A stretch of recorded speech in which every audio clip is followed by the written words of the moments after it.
celebration of learning here, so. All right, so I'm going to go ahead and call the meeting to order at 5:33. Is there any adjustments to the agenda? Okay, hearing no adjustments, I am looking for a motion to approve the minutes from Monday, January 5th, 2026, our last regular board meeting. So moved. Second. All right, we have a motion made and second. Is there any discussion? Hearing no discussion, all those in favor signify by saying aye. Aye. Aye. All opposed? So moved. All right, we will move on to number 4, public comment. We do have some public on now, and we do have another public comment at the end if there is no public comment now. Okay, let's move on to. Sorry. Yeah, I okay. just have one question. Sorry. One quick question about the upcoming select board meeting for the town meeting vote. I know that the school board meeting is a separate thing that happens in May, but is there a conversation that happens at the select board town budget meeting about school budget at all? No. Right? No, there is not. The select board runs the town meeting that is all to do with the town budget and town business, and the school district has its meeting separate in May to do school business and vote on the school budget. Thank you for that question. Did you have another one?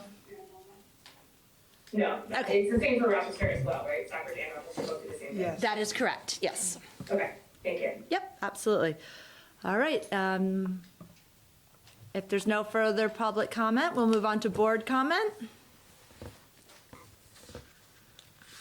Okay, no board comment. Well, then let's jump right into the best part of our meeting, the celebration of learning. So this is Miss Sinclair. She's our 3rd grade teacher here in Rochester, and she's here to present a little bit about some of the science experiments that we have been doing. Do you I have my slideshow, but I don't know how we share can- that with Calvin? If you click on share and do the conference one, Calvin, WRVSU. Conference. Pivot C. Oh, conference at WRVSU, that one. There we go. We have to set time. There we go. I'll be able to put it up on the screen for you. I don't know where I should go or. Just wherever. You can move, you can sit. Stay right where you are? Yeah, it's, you're totally, it's casual. So this is my class. You can tell we have a lot of fun. We can flip over to 2 more slides. So I've set up a whole bunch of student-led exploration in science. The first one we worked on, they learned more about magnetism, Bernoulli's law, and static electricity. The second one we worked on was forces, unbalanced and balanced forces. And what we're working on right now is animal adaptation, so hibernation, adaptation, and migration. We can go ahead and flip to the next one.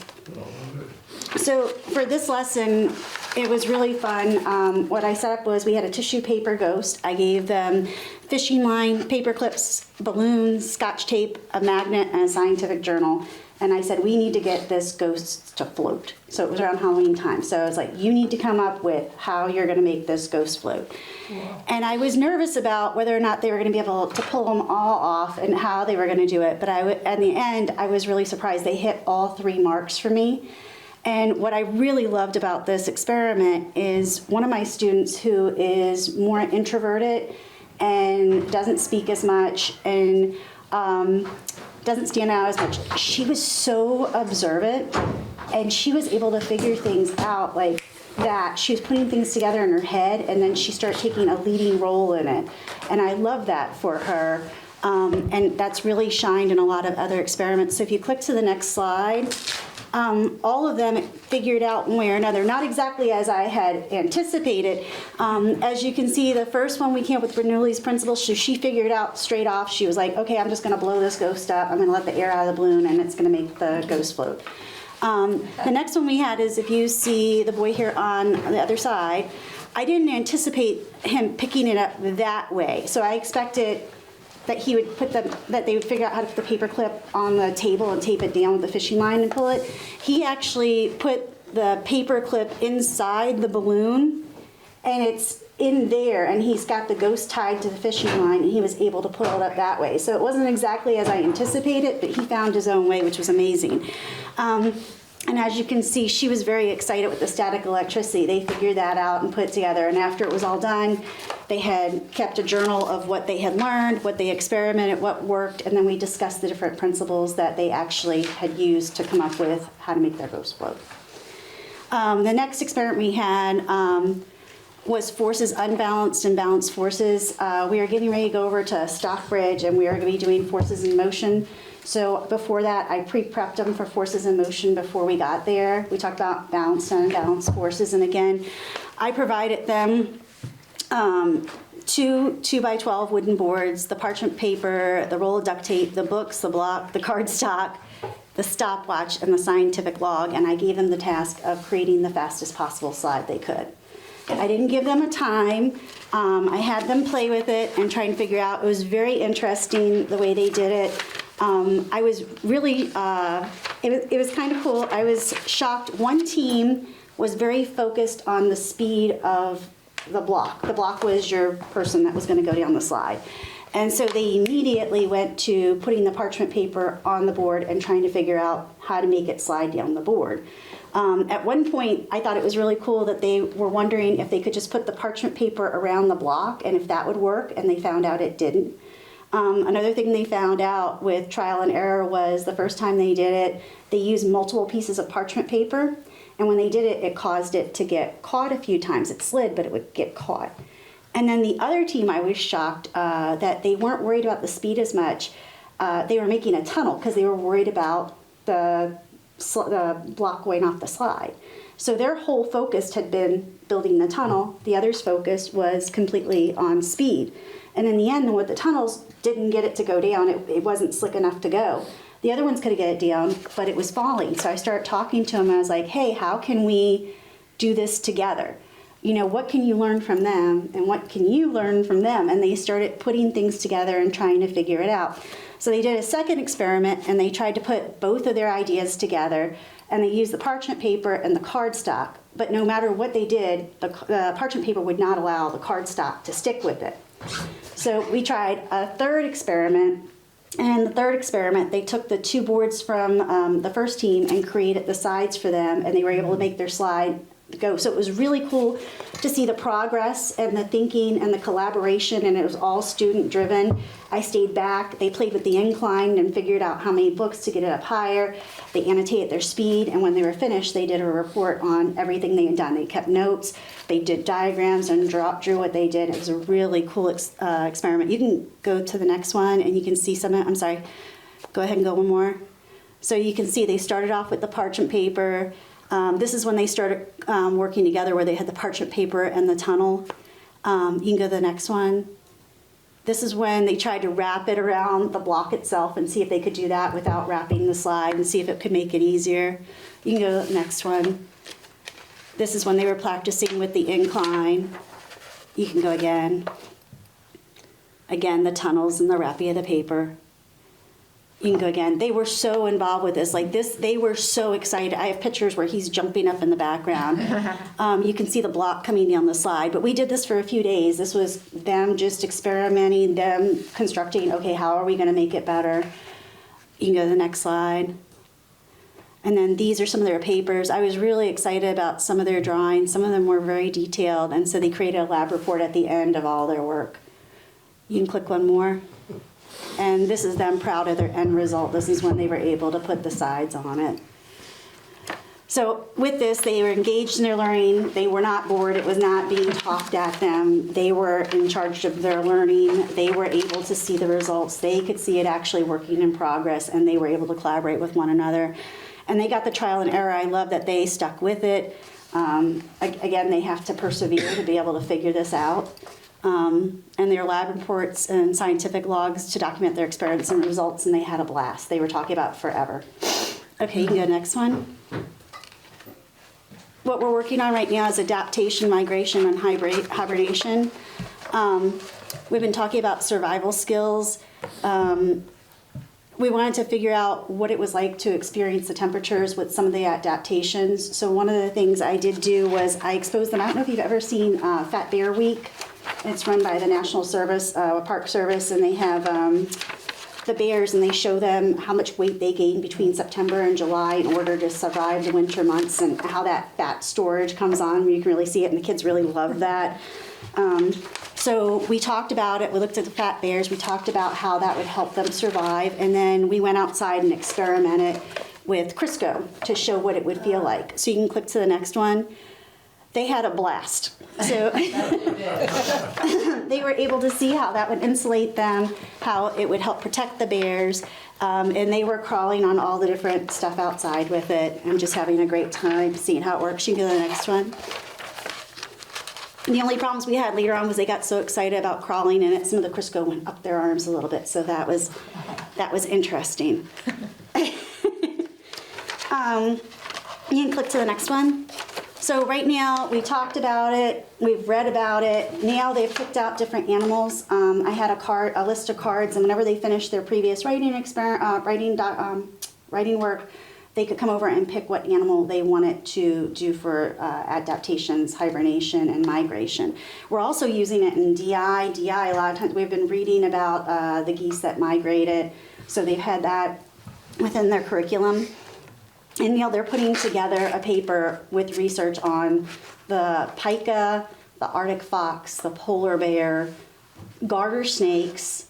I'm trying to think, there's one more. Oh, and a deer. So they're finding out about the different ways that they adapt, the different ways they move, and how they survive the winter with that. And so they're really having a lot of fun finding out more information and sharing that with one another. So the hands-on paired with the research, teaching them how to research, including that in their ELA, and able to write a 3.5 paragraph. You can click to the next one. This is just the beginning, like this is their rough draft for reports. So they have a packet full of work, and they have to go through each part of the animal, and they talk about what is their physical adaptation, what is their behavioral adaptation, what is the habitat like, what is their diet like, and when they're done, we're going to compile a report on that. So next.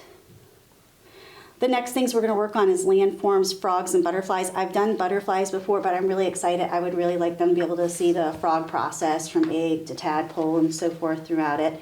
So I am planning on either trying to get in touch with somebody locally, or Amazon has some frogs that I can get, and I would like to do that with them and be able to see that process. My class had a lot of fun with that last year. Next. And I have one more for you. And that's our little scientist when we were over at Stockbridge. That's great. Yeah, fantastic. Thank you. Thank you so much. No problem. Yeah. Appreciate it. Does anybody have any other questions or comments? Thank you. Thank you so much for coming in and showing us. And that's really wonderful. Thank you. Thank you so much. All That's right. great. Yeah, that was No, I think it's fantastic. What a great way to learn science. absolutely. All right. Well, welcome, Jamie. Thanks, sorry I was a little late. That's all right. I heard you were in a meeting late. So, I wonder if we could skip over your superintendent's report and tie it into after you come back from Granville Hancock meeting to lead into 8.3 and an additional information, if that makes sense. Sure. Okay. Is social emotional work your presentation? It is. It is, okay. Can we go on to the budget? Is that okay?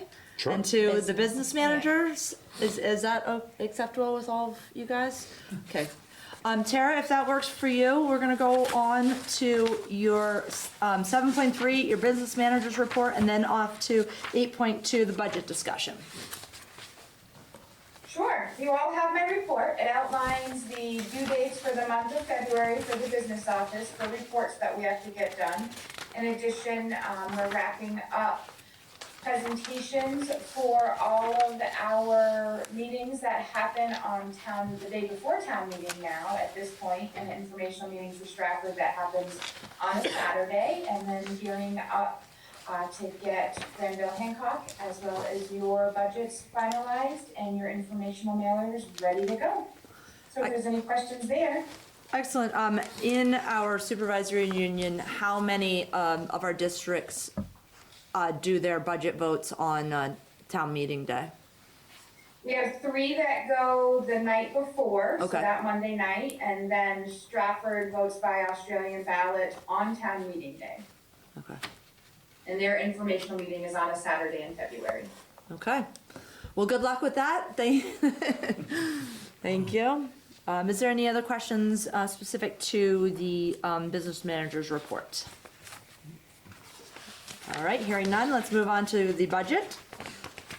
So on your expenditure budget, the only changes that have been made since the last draft are, we updated, gotta get the right picture in the packet.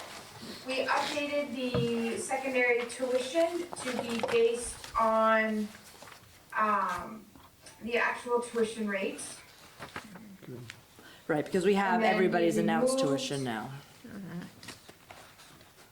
The transfer to the capital fund of 30,000.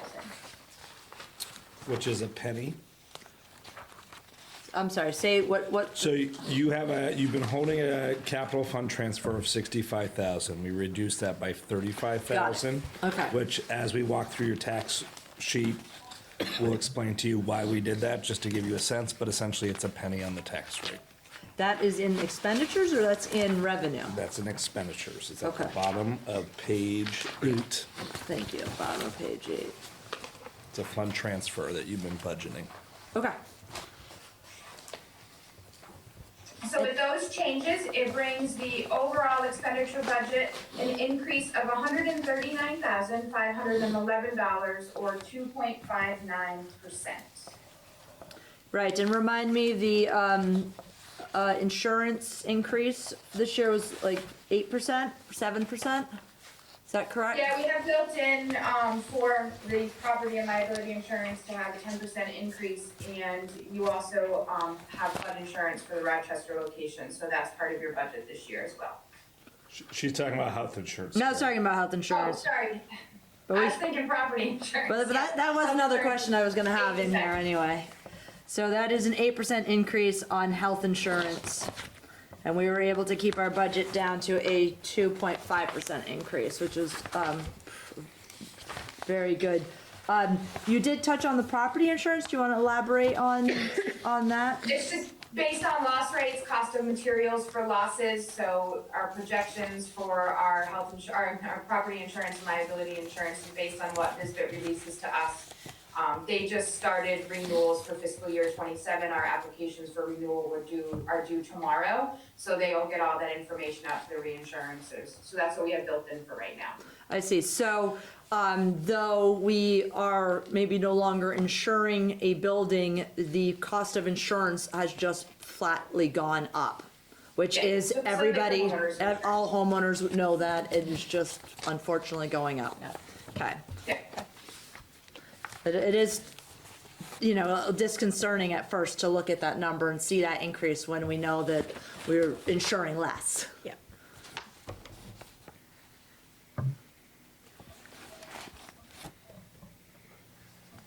So any other questions on your expenditure budget? We didn't have flood insurance before, or we? Because it says include flood insurances. Did we not have flood insurance before? So the first year we had flood insurance, the carrier covered the cost for everybody, and then this past year we had to start covering it independently because they had to go to a different carrier. So because of our floodplains, our flood insurance is now through the National Flood Insurance Program, so we have to pay that directly. It can't be part of our self-insurance program.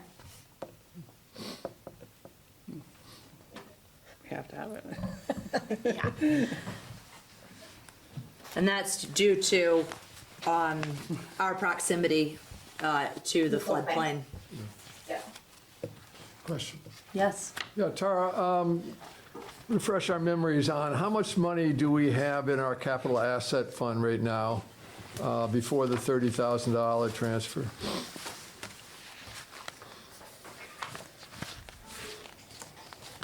I just gotta get to that page in my book here. Sure, and I'm going to ask whoever wants to answer, but how does this impact our having enough capital reserve to responsibly take care of our capital assets?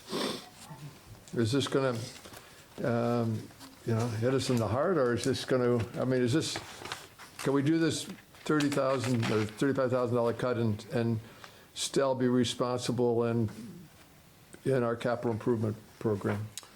Yeah, no, I think we're feeling good about the trajectory, yeah. $316,576. The next big thing is windows is what we're looking at, which you had already approved us to do Yep. back in the spring. So Lindy and I met with EEI today, and we'll be looking to execute a plan to tackle those over the upcoming summer. So the capital funds asset transfer into the expense budget is part of covering these windows that we've, no. Nope. It is for other general It's daily. just us, well, it's just for us to keep putting aside money every Yeah. year to, maintain a capital fund. This is okay, thank you. That's what this is. This This is is a taking money and straight putting it transfer. into, Yes. into a capital fund. Budgeting, Okay. it's I thought it was going the other way budgeting, around. nope, it's budgeting money to go Yes. into that fund. Absolutely. So- I understand that, Can I yes. ask a question about the windows? So, this is an old building.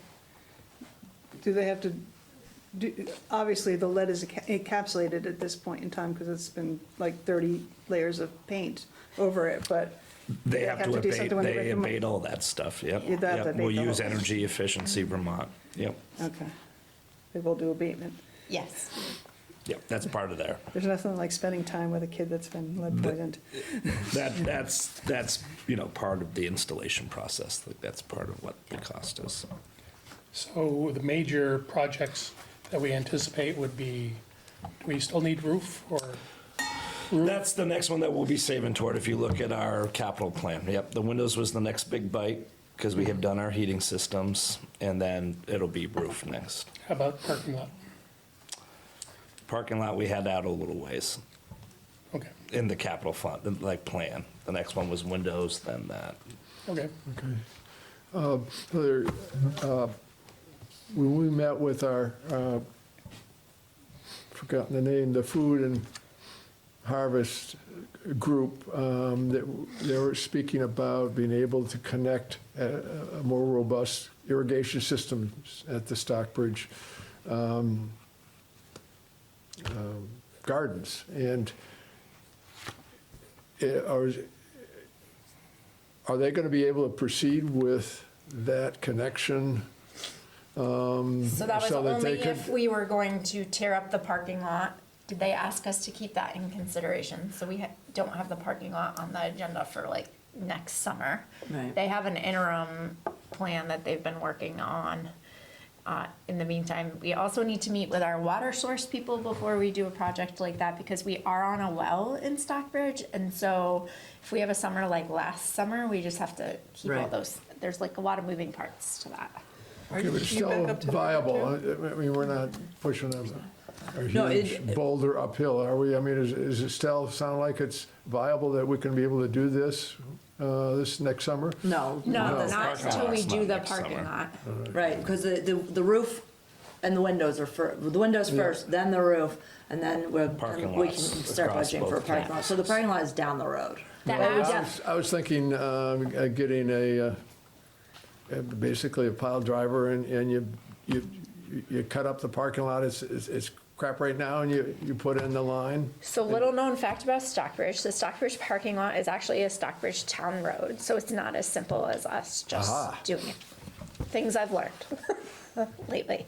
Yeah, but I'm just wondering, why would they make against The that? one answer would be, this 35,000 is not going to stop you from doing that if that's what you choose to do as a board. Yeah, I just would like to honor that volunteer effort. That's really meaningful. Right. Talk about creativity, and it's just a learning, and it's just tell so many good stories that we want to be able to do it, and I would hope that, I know that the highway crew, I mean, they are really dynamite. It seems to be, we should be, hopefully be able to trench something. I just haven't It's- looked in other into words, it because separate we the- haven't talked about the parking lot. And in fact, when you're doing a parking lot or when you're doing roads, you want to do all your trenching work first. You don't want to have a brand-new road or parking lot and then cut it up.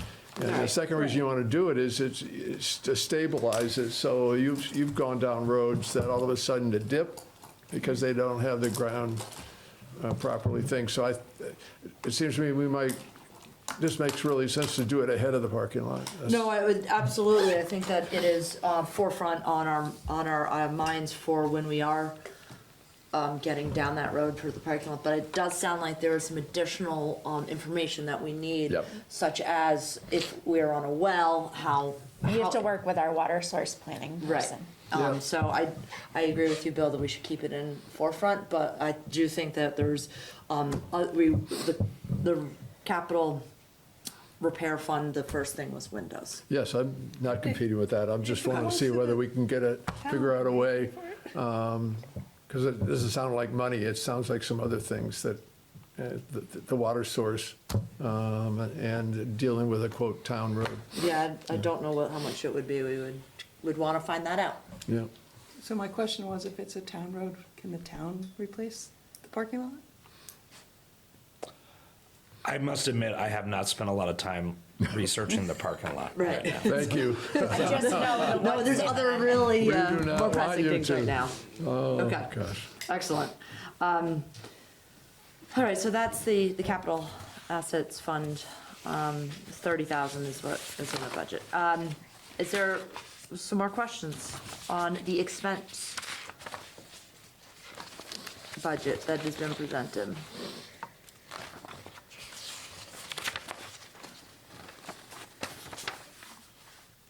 Okay, hearing none, let's move on to the revenue. So in the revenue budget, the changes that have been made since your last draft, we added $100,000 of your fiscal year 25 fund balance as offsetting the revenue. We have updated the tuition revenue to reflect your fiscal year 27 announced tuition rate at 22 students. And then the last one, I still just had that $15,000 Rochester endowment funds, if that was going to happen or not. Thank you for putting that in. We had a little trouble meeting, but let's keep that in there for now, and the committee will confirm and have a official meeting, and we'll let you know for sure what the outcome is. But definitely keep that in there for now. So those are the only changes on the revenue budget. So what if we use the $100,000? What does that leave us for other fund balance that we would need to allocate? It only leaves you with 18,000, so I wouldn't recommend allocating any additional surplus. Okay, yeah, that's what I was wondering if it was, so it's 118 total, not Yes. in addition to, okay. And that 18, you recommend keeping just so if there's any end of the year bills that need to be, Yep, Yeah. prior year adjustments that happened during the audit. okay. Do we have questions on the revenue budget?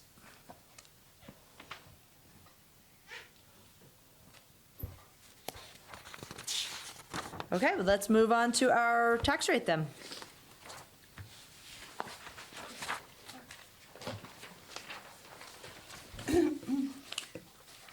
So we'll start up in the left corner.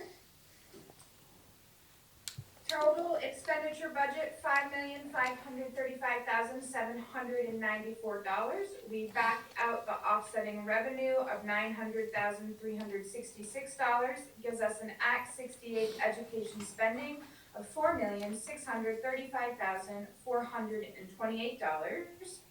We take that and we divide it by your long-term weighted average of 353.14, and that gives us a per pupil spending of $13,126.32. And the threshold is that 16,470, so you're below the threshold.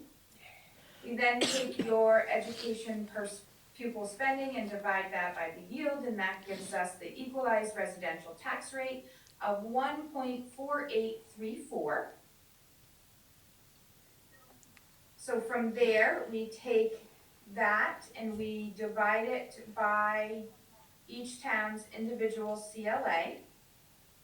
And so for Rochester, that gives us a projected homestead tax rate of 2.0043, which is an increase of 0.1808 cents. And for Stockbridge, we get a homestead tax rate of 1.9347, an increase of 0.0668. So dollar-wise, it's $180.78 per $100,000 of value in Rochester, and $66.84 per 100,000 in Stockbridge. And I noticed next to the CLAs in each town, there's a -%. That is how much the CLA we've lost compared to last year. Yeah, that's how many points it dropped, yep. Yep, so in Rochester, it dropped 4.82%, and in Stockbridge, it was 0.29%, so. That's why that's such a difference. It makes such a difference, that CLA. And you can see your 26 CLAs are right up top there in the box. Yep, Rochester's was at 78.83, and Stockbridge's was at 76. So Rochester's really moved quite a bit. Which it seems that one of our towns always does move more than the other. Significantly, Like yeah. significantly. I believe last time it was Stockbridge. It So, does seem to have a rotation yeah, here, it goes right? back and forth. And point out that to change this tax rate by 1 cent, we need to adjust our budget by $31,294, either in less expenses or more revenue. Yep. Amy's got it. Good job, Amy.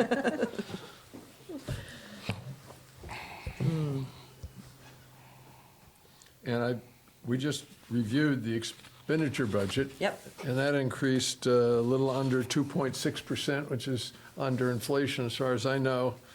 And what we're staring at is what the taxpayers are seeing as an increase is substantially more than that. And that really speaks to the movement of the CLA. I got it right? Yep. Yep, and the yield too. And the what? And the yield has, Yes. Yep. it's the formula by which they Yeah. calculate. But yes, the CLA probably has the most significant. It's definitely, yeah, your tax rate would be up, 4.5 cents prior to the CLA. Your change in the equalized tax rate is 3.19% or, 0.0459 cents up there in the box. Where were you? Yeah. What are you Right reading? underneath the 1 cent of tax rate. Okay, yep. Yep, right under there, you'll see your change in the equalized tax rate. That's prior to CLA. So we changed 4 cents. Yep. And the CLA, just to remind me, the CLA is basically comparing the assessed values to the actual sale values. Correct. Yep, it's a equity-minded formula, but due to the fact that, the state's been so out in regards to assessments, I would actually argue at this point, it's becoming a real challenge, meaning what local districts are spending versus how much tax rates are increasing, or just, it's very hard to follow due to that. So, I think it's one of the concerns that the legislature is actually trying to address with changing the funding formulas, to also look at, how can you maneuver the CLA? Remember, the CLA came in during Act 60 in regards to that work, so. It was to ensure that towns weren't not reassessing in order to just, Right. keep their tax rates down. I see. Now, we're due for a reassessment. This, is it 1 year or 2 years out? I've forgotten when they're actually going to be able to. I don't know when Rochester Year will next actually year. be. It's next year? Yeah. Which Next would be year, great. if they can get people to do it. Yeah. Right. Because wasn't there a trigger in Stockbridge a You're couple years both, ago? I mean, you're both triggered. Both, yeah. Stockbridge has opted for a percentile, like, I only know this, my sister works for the Vermont Department of Taxes Oh, okay. and happens to have Rochester and Stockbridge as her town. Okay. So I. Inside info. I quiz her and get angry. But she did share that the town of Stockbridge has opted to do something that's called like a percentile reassessment, which is not like everybody going door to door. It's based on. Because there's no reassessors. Right, exactly. And that Rochester has chosen, or is hoping for next year, if there's assessors available. I think they will have to make a similar type decision to what Stockbridge chose. So after the reassessment, do the CLAs all go to 100%? Or higher sometimes, yeah. Like we have a town right now, Bethel reassessed. Tara, what are they right now, like 140? 147, I think it was, Wow. without looking right at it. Right, and that high CLA does great things for the Tax rate? budget. Tax rate, yeah, but Not good for- typically you're paying on more assessed value then. That's but- true too, so but it doesn't not balance typically out. offset quite enough, right? Right, Like if you exactly. look at what happens per 100,000, Yeah, I think you still, after you reassess, tend to do better. yeah, but still, you're paying more in taxes, Yeah. either way. Yeah. Yeah, okay. So instead of the overall town rate going up, all the individual town rates, Yeah, all the individual assessments. because you're assessed at a lower rate but at a higher value. Yeah. That's great. And as Bill, I'm sure will remind all of our taxpayers of the percentage of our constituents who pay by income based and not by property value based. It's a good It's like percentage. 2/3. It's 2/3 of our local voters, residents. Taxpayers. Taxpayers, thank you. Okay, so what are, anything that sticks out, anything that, how are we feeling about this?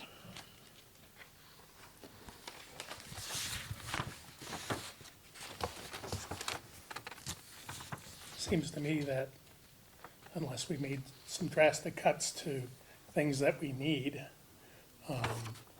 we could only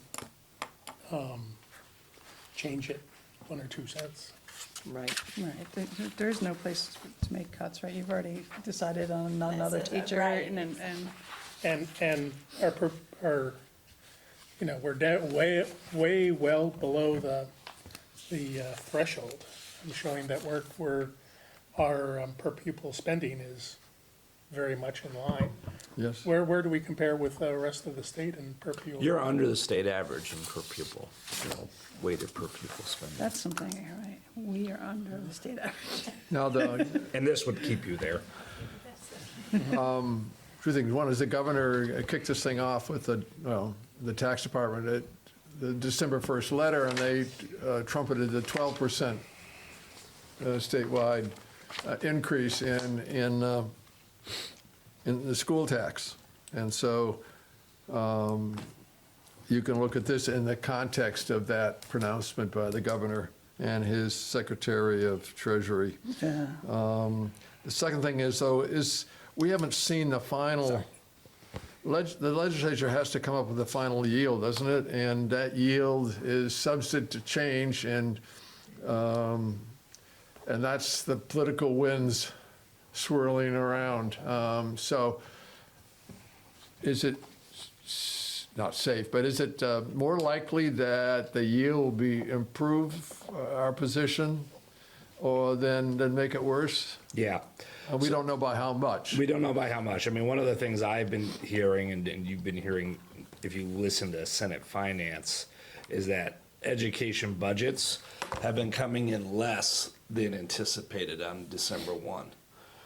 expenditure budgets. Yep. In regards to Act 68 spending. So if they don't need as much money as they were figuring on December 1, that yield number can continue to go up, Yep. I see. which is positive to the tax rate. That's how much the state contributes to our pursuit and mission of educational excellence. So in some ways, this It could get more positive. it could move, these percentage increases could move down. It's unlikely they're going to go up. And we always ask our superintendent and our principal every year, and so I'll do it again, and I probably have done it, is this a responsible budget that we provide a quality education for our students as we see it? I also, you see in one of our reports on special education, we have measures. We have, we're not saying yes, but we measure how well we're doing academically, for instance. So we need the resources and teachers and leadership, principals, everything else to get that excellence in our educational system. And it comes back to this budget. So is this are we okay with this budget as far as getting the job done? Yeah, and I think, this budget does as good of a job as we can right now of trying to get you in compliance with minimum class size numbers as well. Yeah. Yeah, that's right. Which Lindy has a good breakdown in regards to what your sizes will look like via cohorts next year. All right, I don't have any other questions. Okay. Anybody else have any questions or comments on the budget? No. Okay. Okay, thank you. So if you have thoughts or ideas, please email them to us. We'll probably warn this, but for possible action at your March meeting. Okay. And we were just discussing that the only movement we really have is that possible yield. And I believe Tara had indicated that it could be any time. There's no set time that a deadline that they have to set the yield for. Is that correct? It's when they close the session. So whenever. Okay. Yeah. I mean, Okay. last year was kind of third week in May. It was, Yeah. okay. Okay. It'll be interesting. I mean, the governor, I was a little bit surprised last year actually signed that bill prior to Act 73 having been agreed upon. I was surprised that he didn't hold that hostage. My sense is he'll hold the yield bill a bit hostage this year until they get something worked out in regards to Act 73. So I could see it being later. Yeah. And what I mean by hostage is whether or not they'll put any one-time funds toward a transfer from the general fund to the ed fund or not. Right. There's a talk of that. And if they do that, that would increase this yield number too. Okay, so movement of money from the general fund to the education fund we would see that in the yield. Yep, that's where you'll see Because I it. always wonder, Yep, you know, that's when this- exactly where you see it. Okay. Yep, that yield number will increase.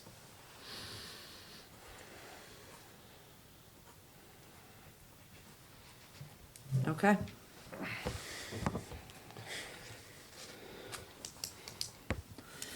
Okay, great.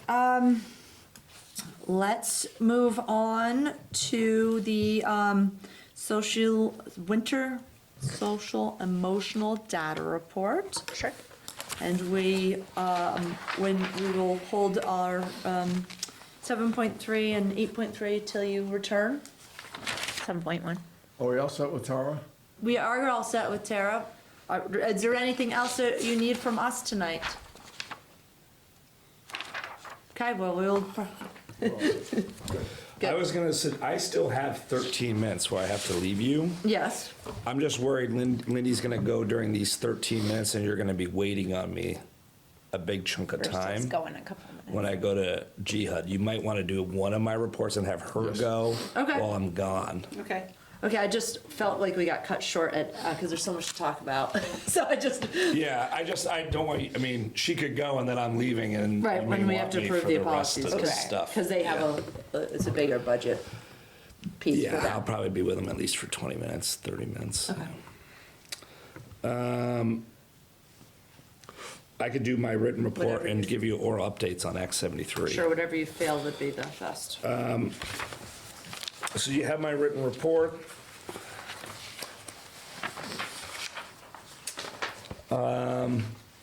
You know, in regards to our work around Portrait of a Learner, I want to thank, I saw several RSUD board members at our senior project, capstone projects, which you have RSUD students participating. I got to see actually 2 of your students do senior project, capstone projects at the high school this winter. In general, you know, they were really successful. I think I'll be meeting with that team with our chief academic officer. There were some explicit reflection points directly aligned to the characteristics of the Portrait of a Learner, but not in the oral presentations, which we need to get sorted out. So stay tuned on that. I think there'll be some changes in regards to the oral presentations for next year. The Waterman campus programming that we're hosting is serving the SU well. In general, you know, it's resulted in us not having any additional out-of-district placements this year, which I think is a real positive. Specific to the fact that there's a lot of wait lists too across the state, so having some internal programming so that we can best serve our students across the SU is good. Get them right in. Yeah, and, you know, as compared to, you know, where some of my colleagues, I think, are resulting in just like tutoring and things of that nature because they don't have specialized programming to serve the students. I come at this to say it is really why I think we need to get seesaws implemented, cooperative educational service areas, or you've heard them as BOCES in law, but it's what came out of the redistricting map task force recommendation for the first implementation of change. And so in a lot of my testimony, I've been talking about these cooperative educational service areas, and I think one of the biggest things that we could see in regards to savings, but better outcomes for kids would be to just pool our resources and expertise together regionally to get better specialized programming for kids. And so it is a hope that I have that during this session that the legislature will mandate that and then provide AOE support to get those in place. And why mandate? I mean, really, we need it to be clearly a focus at the agency level, but also on the ground level, right? And we can't just create one without partners. And so, you know, as an example, I've gone to some colleagues, you know, 6 years ago and tried to create some more specialized programming with other neighboring SUs, and they just had different priorities at the time, and we weren't able to get it off the ground. But I think it's high time that the agency support us and say we need to do that. Yeah. What would that look like in a practical sense? Once you have the cooperatives established, what does that look like for students? It would be just better specialized programs that we host internally. So, you know, it could be that, you know, Randolph's going to create some real specialized ASD programming, right? And we're going to continue to build out. Don't use acronyms, Yeah, please. autism spectrum disorder programming. And we're still building out our emotional disturbance type programming for classifications of students. So that's what it would look like. Okay. Jamie, how many students do you have in the program? Right now, I think we have 14. 14? And how much staff do you have? The space could take up to 16. We have one more student incoming, a new student incoming next week. We have a full-time special educator, and then we have another licensed teacher in the program, and then we have 2 behavioral interventionists from Claire Martin that staff the program. We have a clinician from Second Growth, which is a mental health nonprofit down in the Upper Valley. And then we have 2 additional academic interventionist paras that are part-time. One's there in the morning and one's there in the afternoon. One's more focused in literacy and one's more focused in math. Do you find the kids are happier?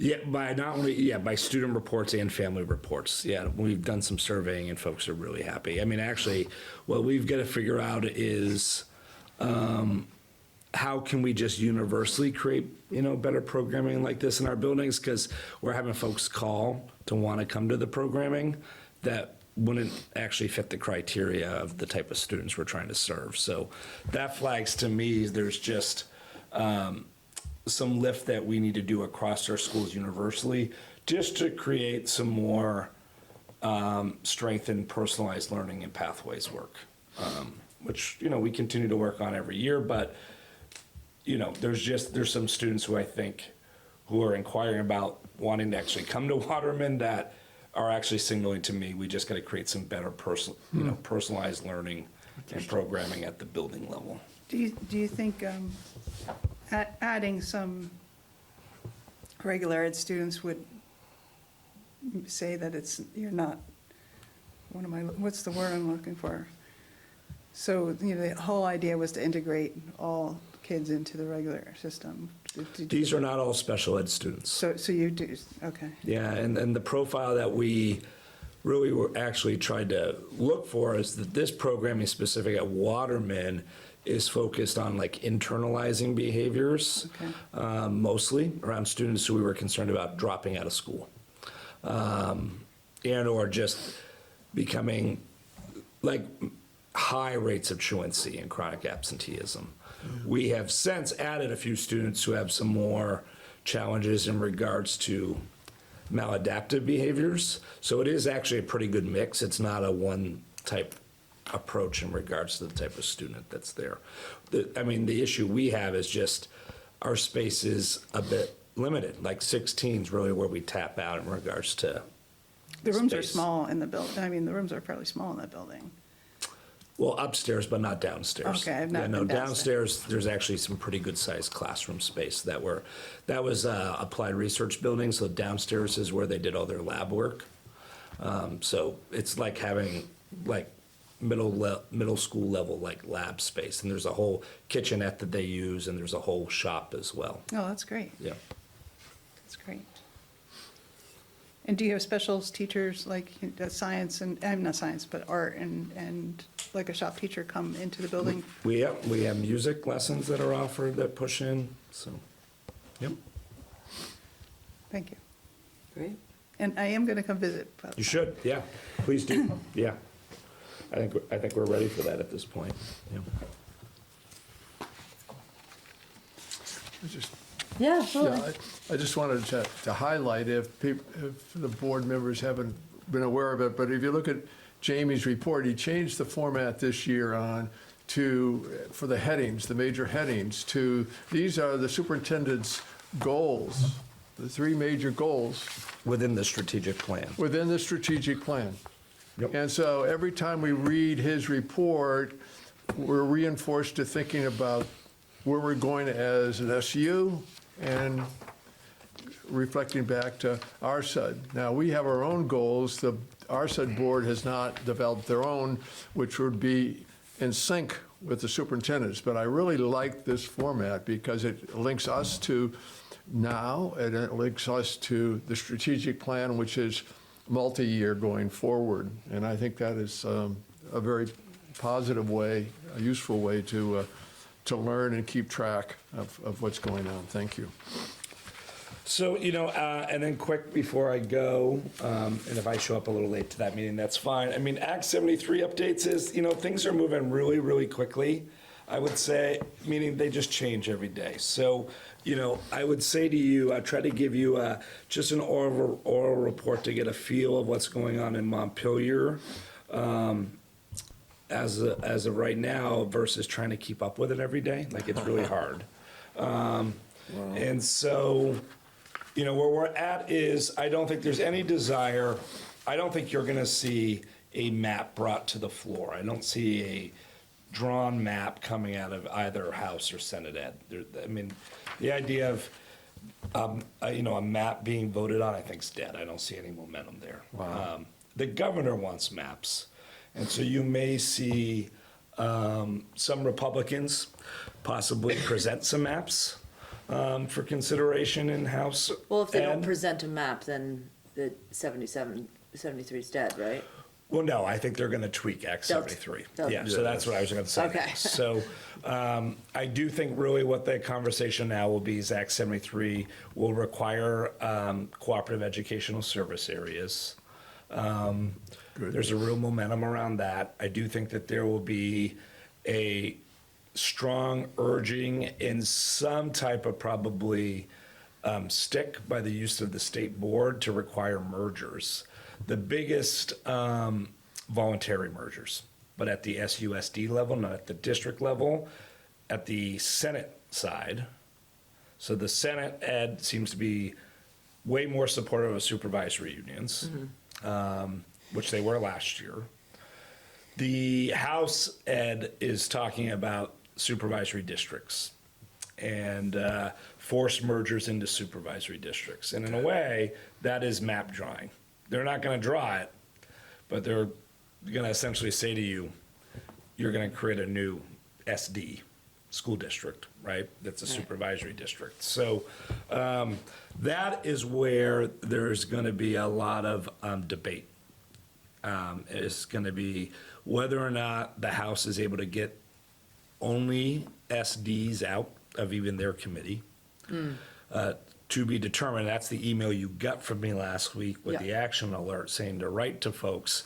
That was about writing specific to me for House Ed to say, we believe in the SU structure. We're willing to collaborate and grow the SU boundary, but we don't want to be all one district.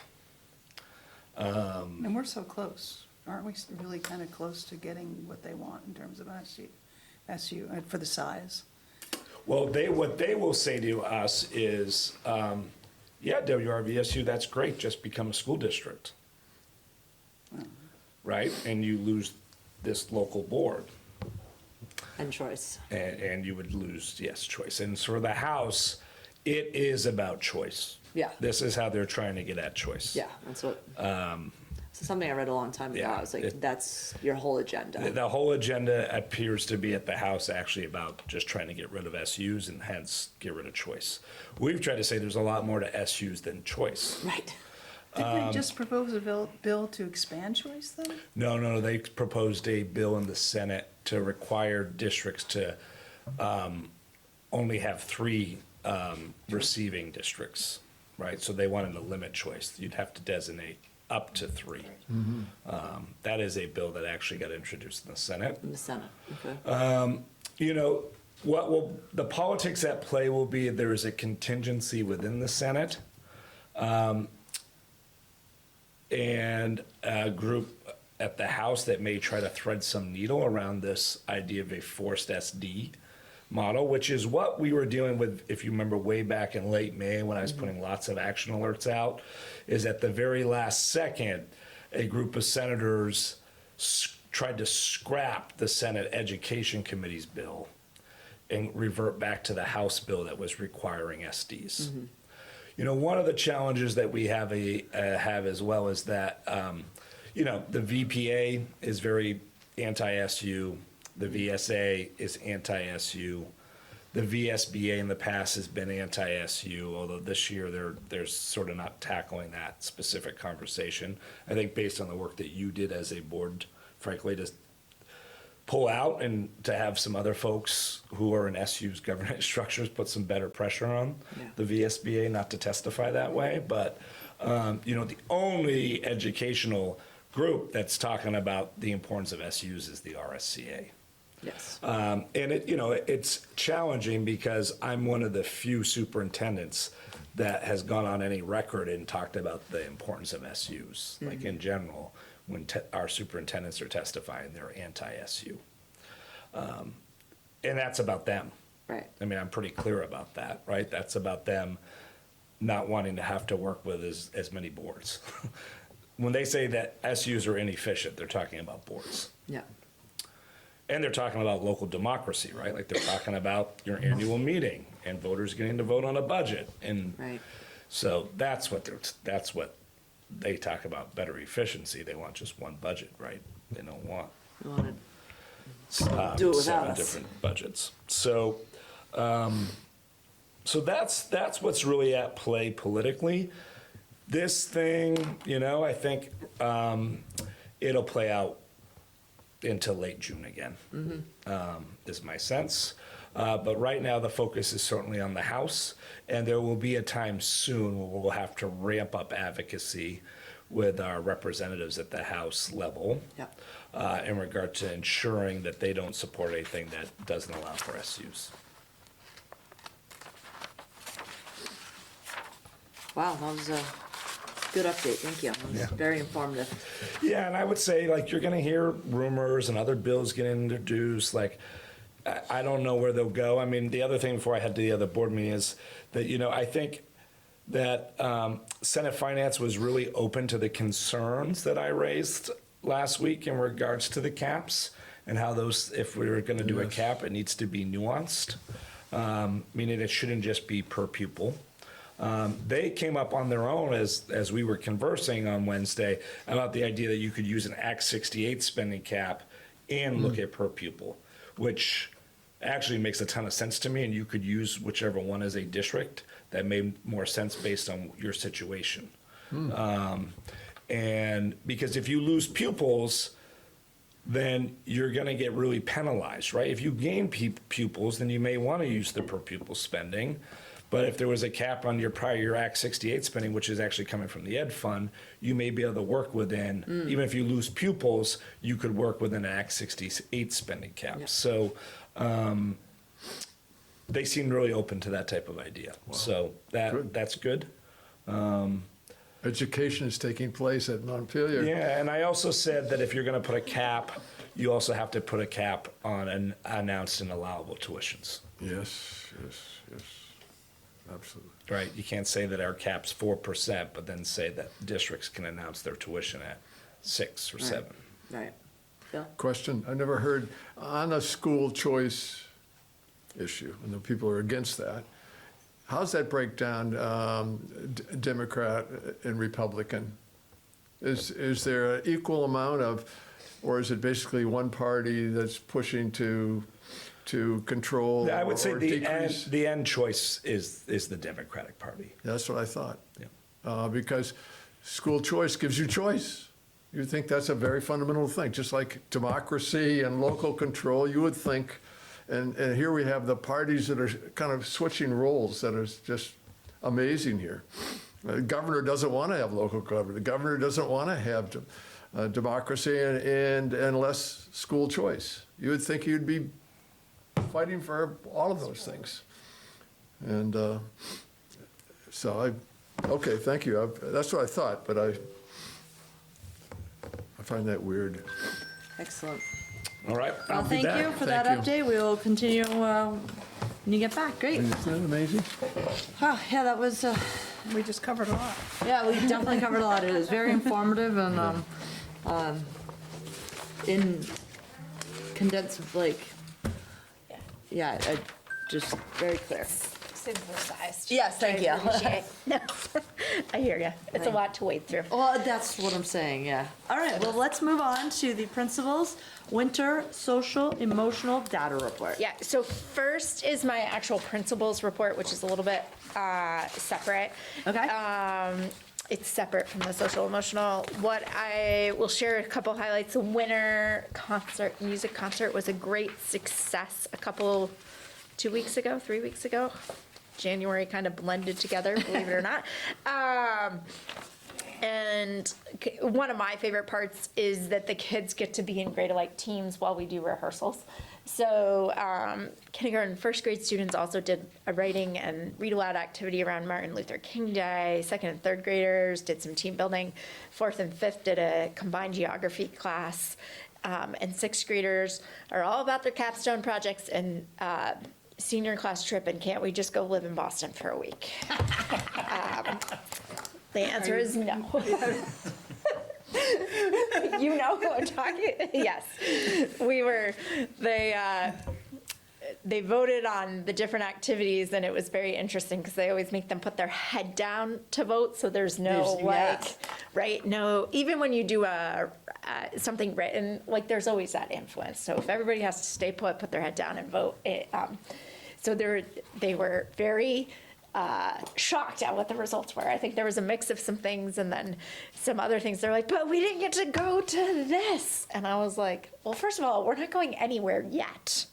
Second of all, you could do that in, just down the road in Rutland. We're not going to drive to, Right. Boston to go bowling or something. Does your sixth grade go to Keewaydin? They used to before COVID, and now the Boston thing has really taken off. The kids kind of gave the feedback that when we implemented outdoor education, they felt like they were outside a lot more than when we went to Keewaydin. There was not outdoor education in either building. So that was the outdoor education. So that was the outdoor education piece. So they really expressed, because I've been like, we could go to Keewaydin, we could go to Nature's outdoor classroom, and they've really stuck strong on, and I think it's because we are pretty rural and they want to go experience the city. Yeah. And kind of balancing that, because the Museum of Science also used to do the very cool sleepover in Boston, and they do not do that since COVID. So They used to do science at sea too, where they take you on a boat. Yes. That was so much fun.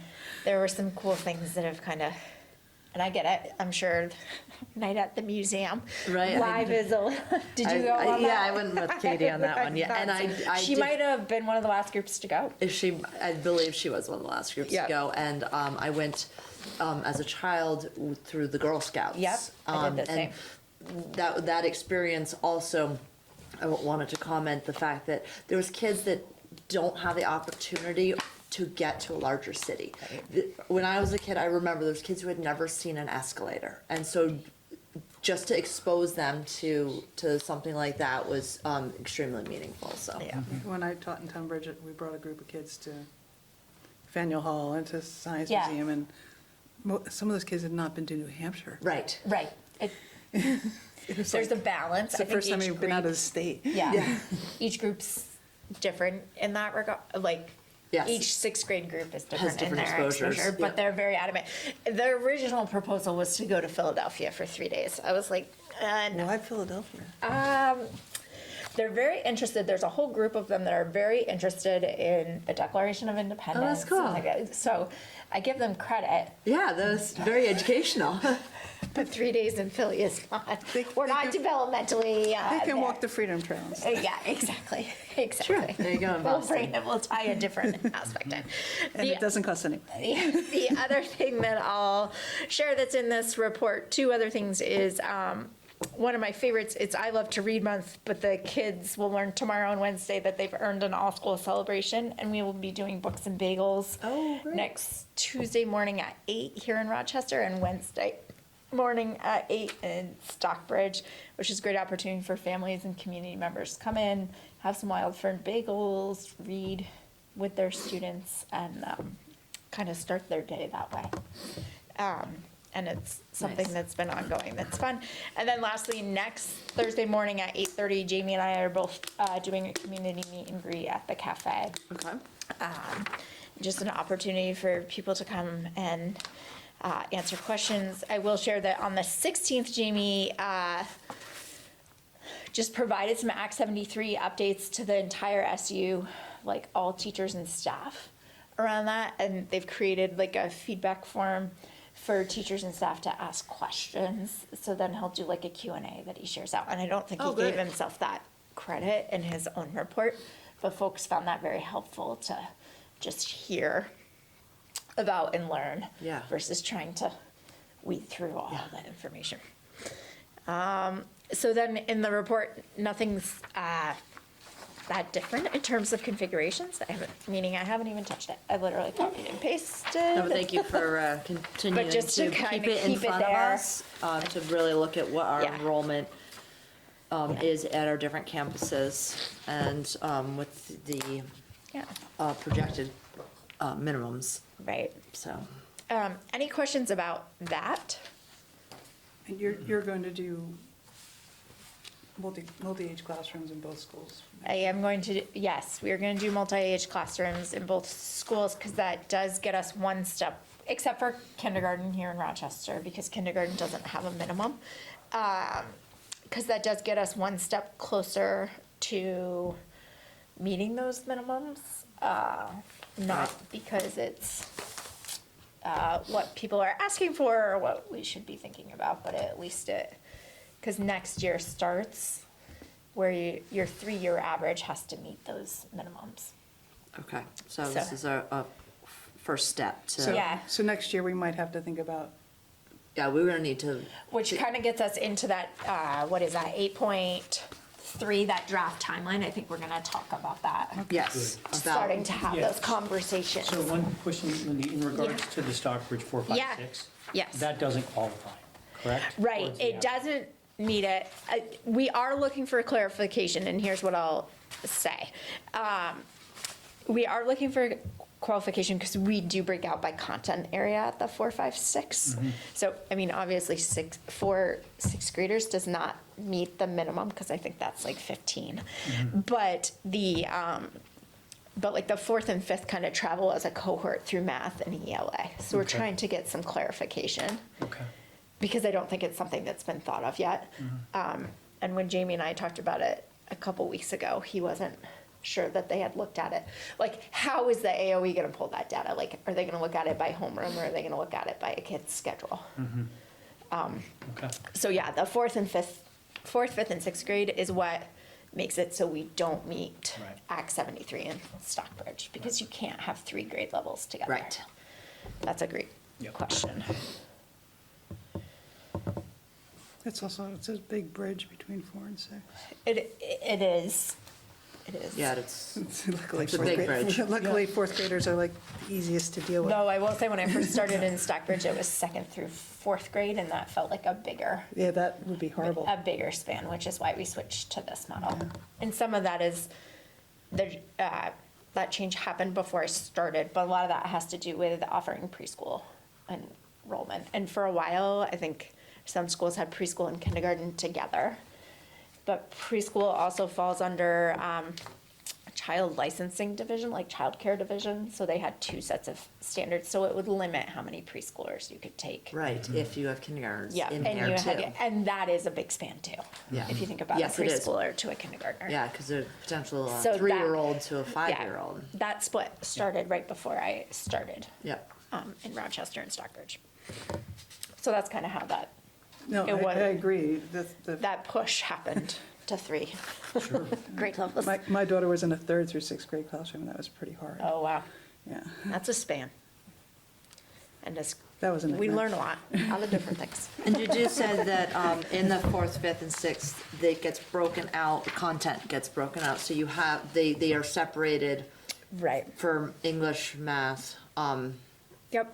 So they are, right, exactly that. So for example, and it happens here in Rochester too, folks are content specialists, right? So For the fifth and sixth. Mr. Robert teaches math and science here. And then Miss Donna is filling in, and Natalie LaPearl and Heather Hendershot fill in for the 6th grade ELA. So like Miss Donna teaches 4th and 5th ELA, and then Natalie and Heather do mostly the 6th grade, and then Mr. Robert does the math, but they rotate similar cohorts, right? Yes, So okay. 4th and 5th rotate together through that because that is similar programming. 6th Yes. grade, you start to see a switch in programming. So it's a different math program. It's still EL, that our new English language program that we're using, but it is a very different format, I would say, than what the 4th and 5th grade program. The standards go, They're a pretty big jump, middle the school. middle school standards start at 6th grade, they're 6th through 8th Yeah. grade, they're not. Right. So in the other grades, they're like this is what you do in this grade. Yeah. When you get to that, you have a 3 span, and you have to Yeah. figure out what you actually almost have to meet with the middle school teachers to figure out what they're doing or what they want to lead up into. Because them it's in very 6th much grade. by the end of 8th grade, these kids, and it's a big list of Yes, standards. absolutely. Yep. So Okay. that's the difference. Thank you. Very beneficial for our continuing conversation. on Yeah, that. no, happy to answer those types of questions. I think Well, I think live it's- in it every day, so I like don't think to break it down Yeah, that way. And I think it's core to addressing how we address Yeah, integrating into 73. right. Yes, Right, absolutely. and how we present options to the towns in Right. regards to decision-makings of how to proceed. Right. And how you and Jamie work out budgetary information for Right. presenting that information. Absolutely. towns. And to be clear, with the 5th and 6th grade and the 3rd and 4th grade combo, we also have a weird split in programming there. So in Rochester, so for next year, we're still very much planning for 4th and 5th to go to ELA together. And 3rd grade stays separate. Interesting. And then 6th will be by itself, like, Right, you still have that, because So fourth they'll and be- fifth is, yeah. Mostly because of experience around who's taught what multi-age, what makes sense. And EL, are you like using part of the 4th grade program, part of the 5th grade program? So then they'll get the second So they're rotation. doing like the dog, Yep, and then they're going to Esperanza by the end of the year, or? right.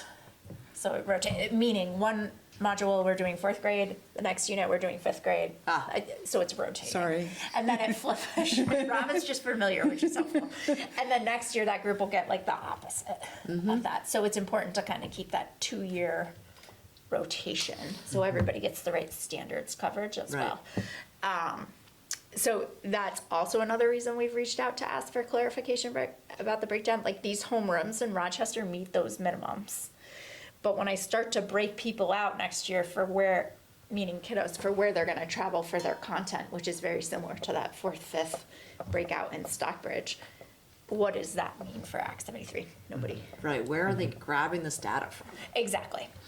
And so Right, is we're, is it just the grade level that you Well- are assigned to, or like? right, exactly. It's where they're pulling from, right? Like a report, I have to You'll have to assign figure a that- content to a certain teacher for the report card piece. So what is being looked at? Yep.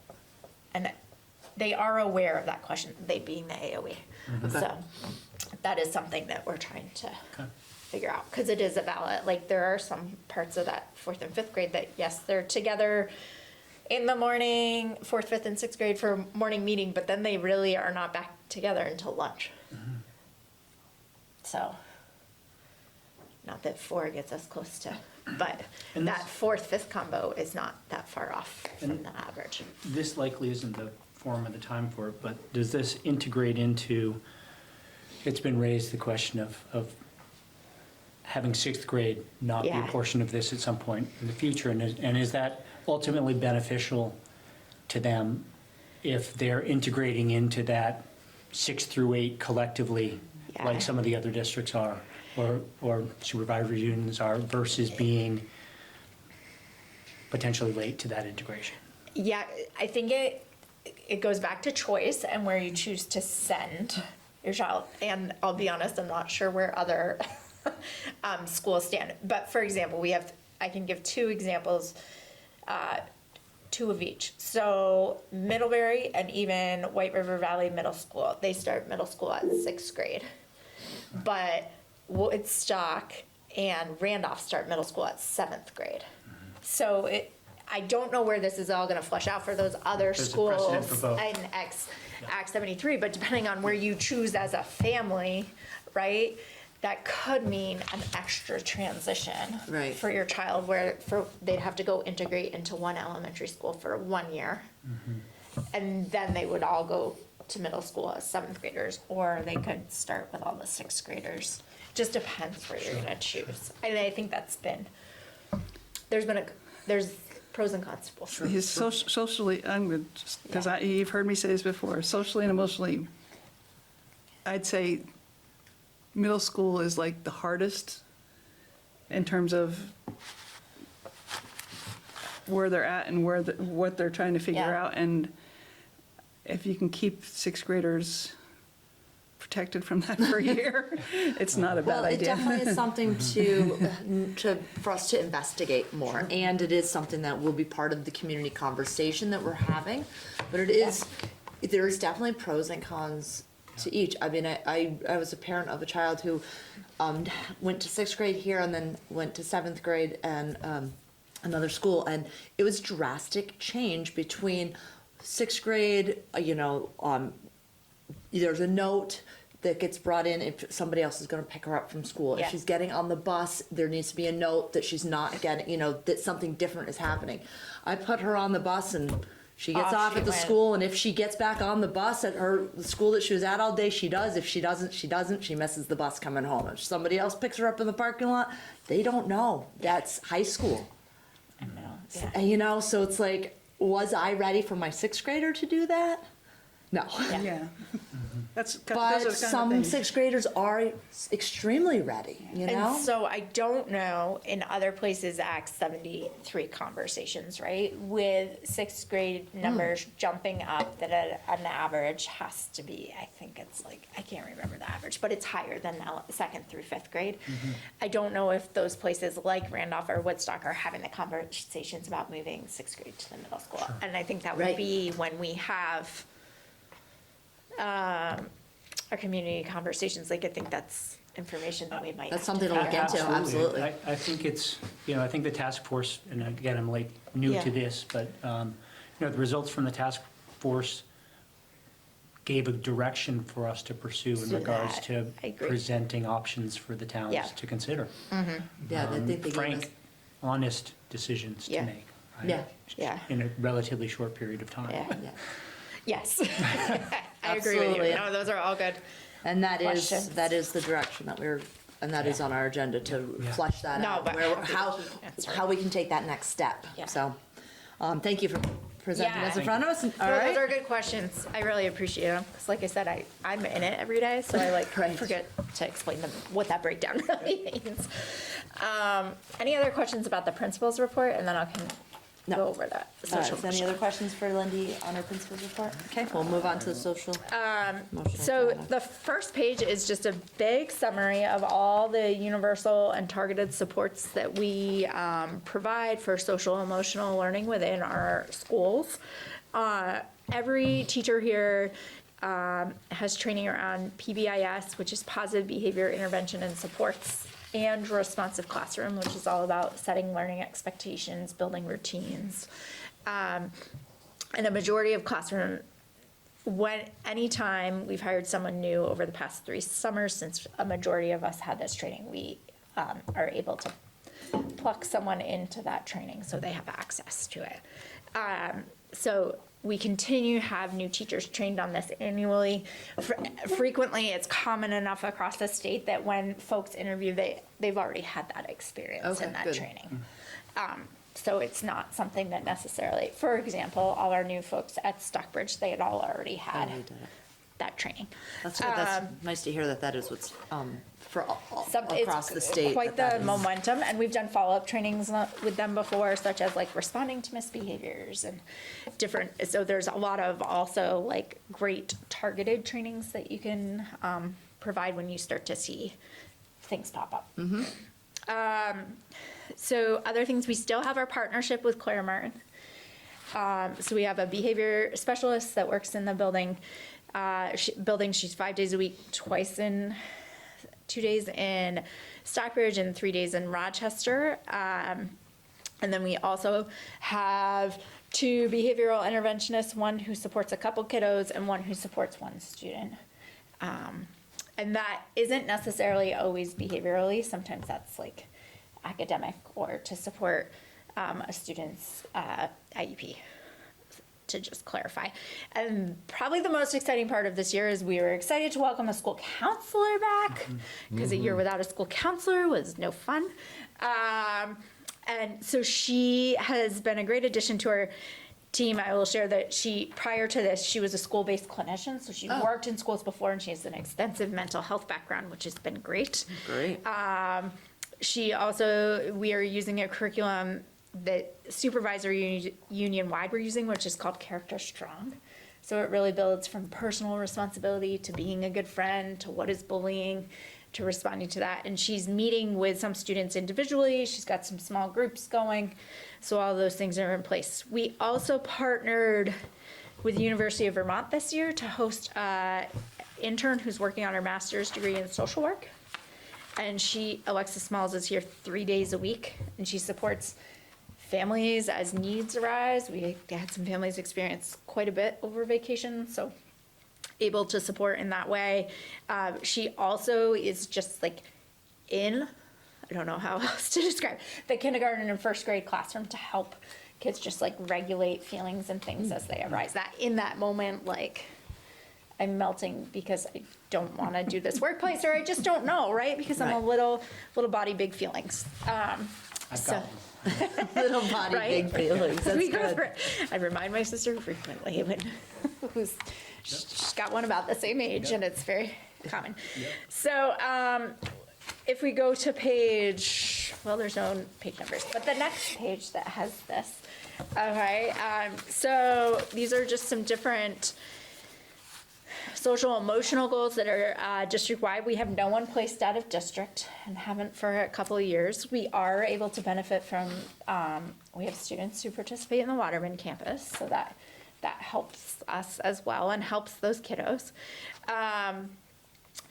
While we do have some students supported by one-on-one, it's not for behavioral reasons. So you will see that decrease from a year ago today. The percentage of students who receive targeted support. So like universal means everybody gets all, no matter what your need is. And then targeted is a group of students that usually are identified through anything from, could be, we're in the nurse's office a lot, we're in the bathroom a lot, we're in the hallway a lot. We're getting drinks. We're getting drinks, we're getting snacks, we're everywhere but the classroom a lot. And when we are in the classroom, there's probably documentation that supports we're disrupting or we're avoiding, whatever the case may be. We start with what's called then a formal check-in or check-out plan. You will see a little increase.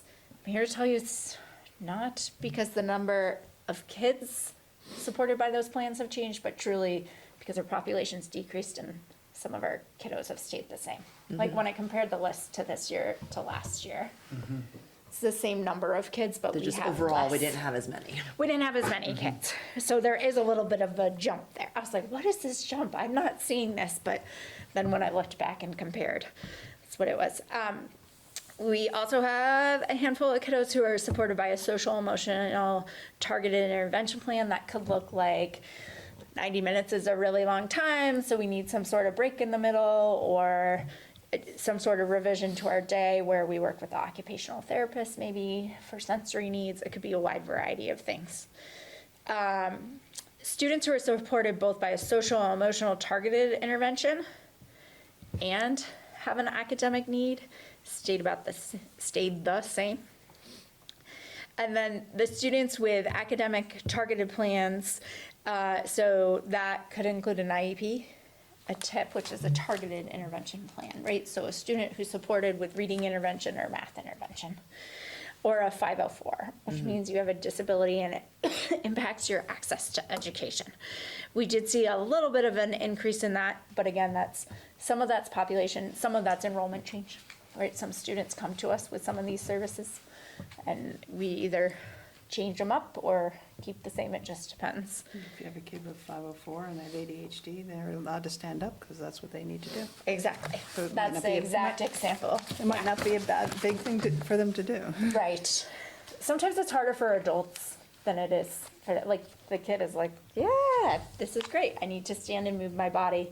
But if you make me sit in a chair, it's like, just not something we can, Just don't throw things. yeah. It's gonna make it worse, right? Right. So again, not a huge change. I will say the students with academic targeted plans, some of that is just population shifting and some of that is we've had some kiddos move in and out that have changed that. But that's all data driven too, right? That's all based on our Track My Progress data and kiddos who might need intervention, and that switches about every 6 weeks. Who needs Okay. that? So it's more of a moving number than probably any of the other percentages up there. Questions about that page? Because sometimes that just feels like a lot of information.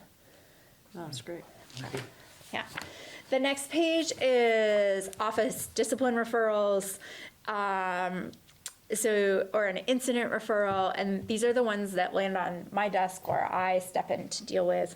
There's plenty that we track just if we're looking for something like we can't sit still, but that's resulting in some sort of disruption, but it can be easily redirected. When the teacher manages it, which is probably all day long, and they just happen to document it a couple times, that's called a teacher managed or a minor referral.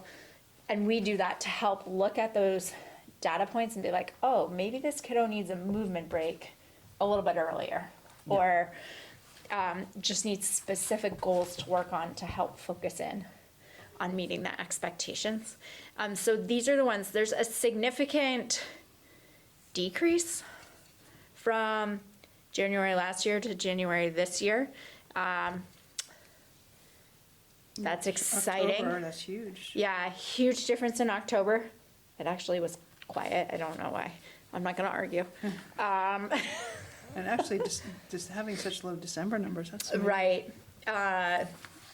And it wasn't like a shorter, December was 3 days shorter this year than it was last year. So it wasn't like it was a significantly shorter period of time. We will be doing a refresher on documenting behaviors tomorrow in our staff meeting. And some of that is just because of some of the trends I'm noticing. And our new student information system tracks this, which is different than years past. So just some ins and outs that I've learned as I've read all of them, of things that need to be filled in differently to track certain things. Just one more thing that the teacher has to keep track of.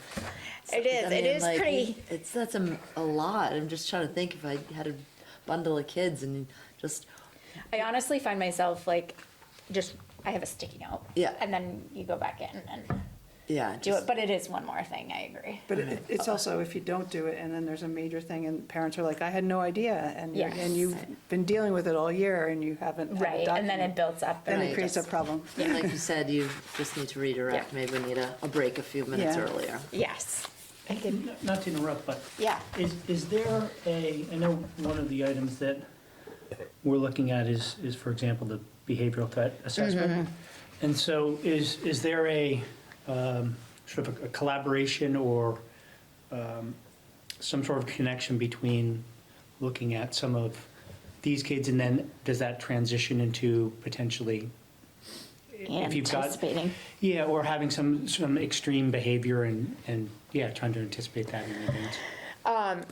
I would say yes, in that once you take the amazing school behavioral threat assessment training, that's 2 days, which was very informative. It helps you make those connections that you may not have thought of before.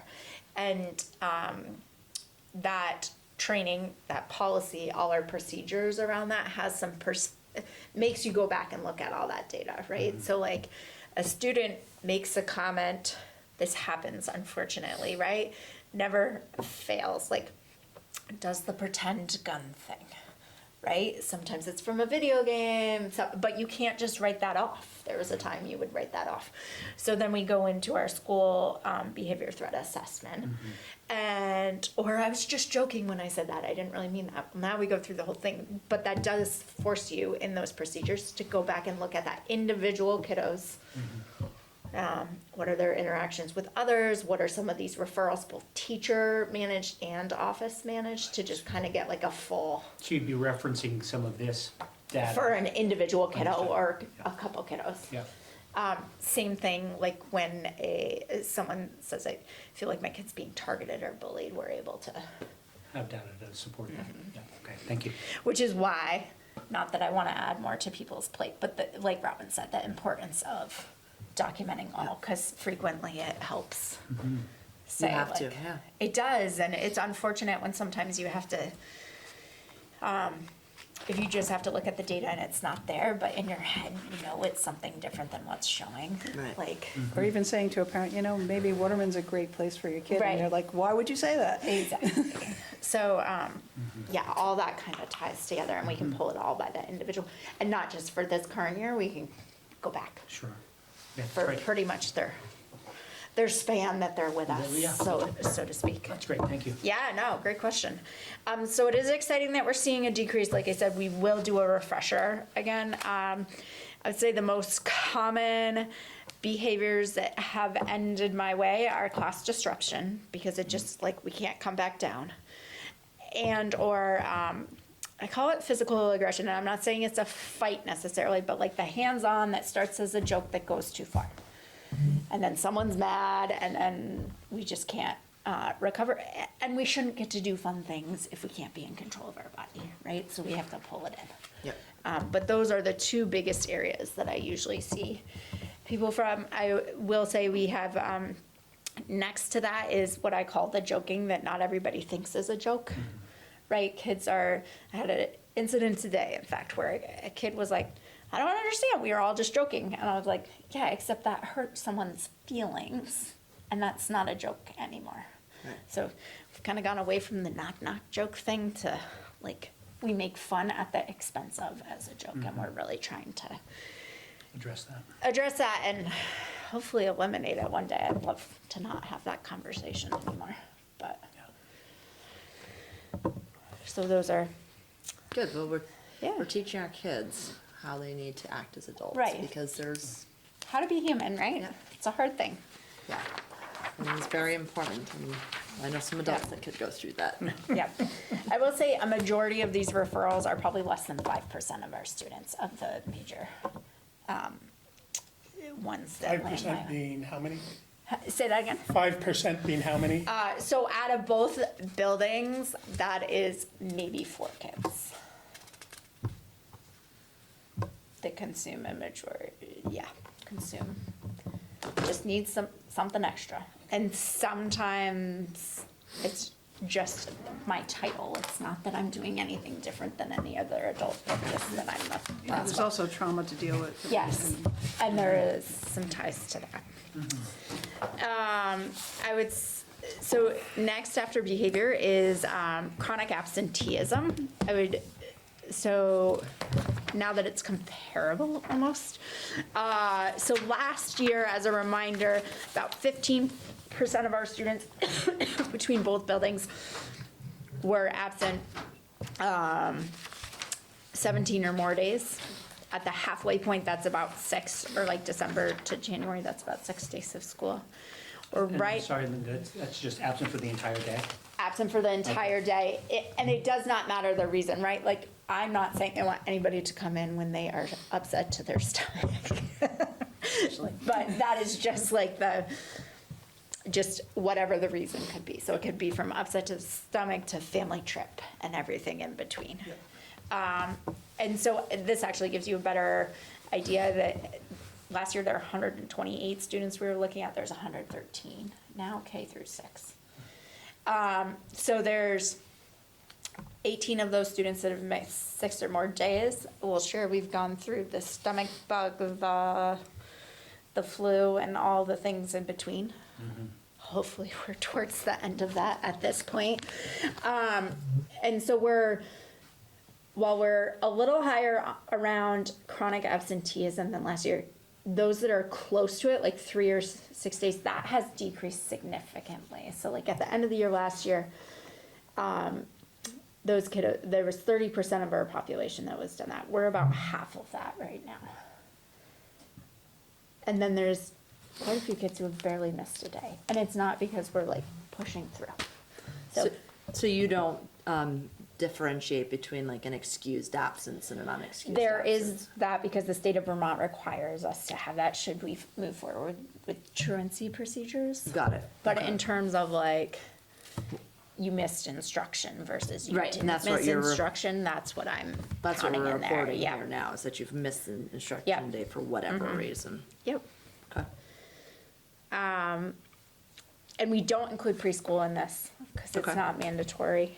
We did include some kindergartners, even though kindergarten is not mandatory, just because it helps us, like, those tend to be trends, all right? And we did have a couple of families that, it just was, we missed the bus. We had to figure some things around that. Transportation was an will. So sometimes it takes a lot to admit that you need that assistance.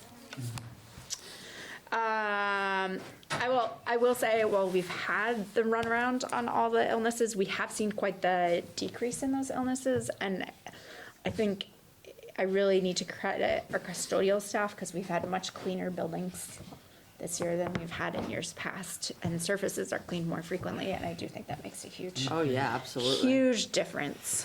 And then lastly, decreasing our hazing, harassment, and bullying investigations. So we've had 3 investigations, but none of them have been substantiated at this time. Great. Yeah. Any questions? No, but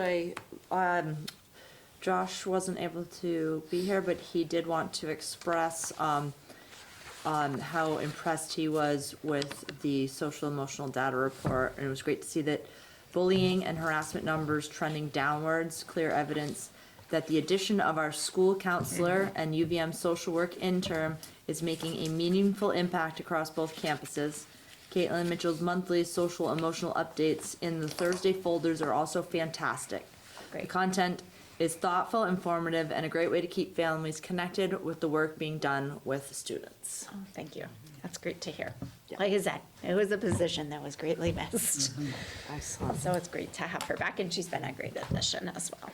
Good. So, Does anybody have any further questions or comments on the social emotional Thank you. data report? Thank you, it was a very good report, yeah, thanks. very informative. Are there any other questions? Okay. Great. Policy. Yeah, let's do the policy. We have C33 and C36. You've seen these before. I think since the last time you saw them, there hasn't been any changes. No one here asked for any changes. And these have been recommended by the policy committee. Great. Look for motion to accept policy C33.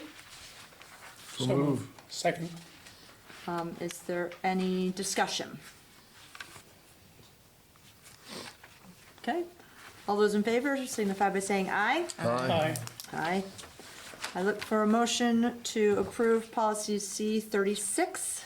So move. Second. Is there any discussion? Great, hearing no discussion, all those in favor signify by saying aye. Aye. Aye. Any opposed? Both. That was what I was supposed to do, right? Yes, both policies have, both policies have been approved. Thank you very much. Thank you for the work of the policy committee and for your work on it. Okay. I know that we have board of development as a discussion item, but I don't think we had anything planned for this month. Yeah, I recommend if the fellow board members haven't done it already to carefully read Jamie's testimony to the Senate Education Committee and also the Senate Finance Committee. And it's really worth to copy out and just have that as a reference point because so much is happening up there and our superintendent is taking such a lead, and in his presentations, both of them really crystallizes what and why and how very clearly. And if our great legislative leadership listens at all, we'll be in a better position. As school committee board members, I think we have a responsibility of, well, what are you for? Don't tell me what you're against. What are you for and how are you going to get there, as well as why you're against it? And you've got it here, and testimonies are both, I think, 4 pages, pretty much, and it's just well worth everybody's reading. And then, if there's any questions, bring it up here at a future meeting. And those or were, contact the superintendent directly. Those are the two that you have sent us? Yep. Okay, good. Yeah, they're both. One was the one to the Senate Ed was January 23rd. So if you check your emails right around the 23rd, you'll grab that one. And then he testified for the Senate Finance Committee on the 28th, I believe. Great. So that the email and with the attachment of his. Excellent, well, thank you very much. I do agree and encourage everybody to read that. Jamie, were they filmed? Yep. So you can go watch them also, right? Yep. Where are those located? Well, you can find them in the Senate folders, but the links we did share via social media. So if Okay. you'd like the link, I can make certain that you get it. Okay. Yep. Great, thank you. All right, great. We will move on to 8.3, draft timeline and plan for the board reaction specific to district restructuring conversation. So I'm sorry, this was supposed to get in your packet, Do you want me to print it? and it didn't, but We have time. there's plenty of time for you to review it and give feedback. So, but Calvin is gonna post it. I'll email this out to all of you as well, so you can react to it between now in March. So I'm suggesting that in late May or early June, that the topic that we would be discussing with our community is to review the outcomes of the Community Engagement Task Force and to start to engage the community in some structured questions to start to gather some more specific feedback from them in regards to brainstorming some next steps around your district. By that time, too, we should have a bit of a better sense of where Act 73 will land, so we can incorporate that information into this initial conversation as well. You know, the desired outcome would be to gain community perspective on restructuring ideas and desires. And then the next step would be that we would take that information gathered and we would synthesize that and hopefully be able to quantify that into 2 to 3 buckets during a board retreat following that initial community conversation.